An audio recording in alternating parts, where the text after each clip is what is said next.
The lord. దేవుని నామానికి మహిమ కలుగును గాక. ఈరోజు జనవరి 2026 మొదటి దినం. దేవుడు ఈ సంవత్సరం అంతయు ఈ వాగ్దానం చేత మిమ్మల్ని దీవించును గాక.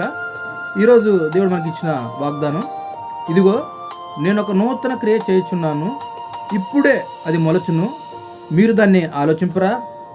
దేవుడు చాలా శక్తిగల దేవుడు, నమ్మకమైన దేవుడు, వాగ్దానం ఇచ్చిన వాడు, నెరవేర్చువాడు. నమ్మకంతో ఆయన విశ్వాసం ఉంచి ఆయన మాటలు అనుసరించి ఆయన చిత్తానుసారంగా జీవించినట్లయితే మన ఎడల గొప్పగా దీవించబోతున్నాడు, మన ఎడల నూతన కార్యం చేయబోతున్నాడు.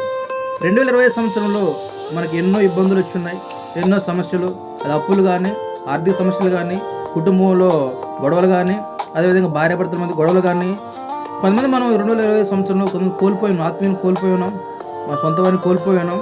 కానీ దేవుడు మనతో స్పష్టంగా మాట్లాడుతున్నాడు.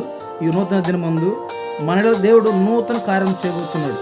నమ్మిన వారు విశ్వాసం ఉంచండి. దేవుని యొక్క గొప్ప కార్యం మొదటిగా విశ్వాసం అనేది చాలా ప్రాధాన్యత. మీరు దేవుని ఎడల నమ్మకం, విశ్వాసం ఉంచినట్లయితే మీరు గొప్పగా 1000 రెట్లుగా దీవించబడతారు. ఈ వాక్యం మీ జీవితంలో ఈ 2020 సంవత్సరంలో దేవుడు మీకు ఏ వాగ్దానం ఇచ్చున్నాడో దయచేసి మీరు కామెంట్ సెక్షన్లో తెలియజేయండి. ఆ వాగ్దానం నిమిత్తం నిరంతరం మీ కొరకు ఆ వాగ్దానం మీ విషయంలో ఫలించాలని ఆ దేవాదేవుని సన్నిధిలో ప్రార్థిస్తూ ఉంటాను. Praise the lord.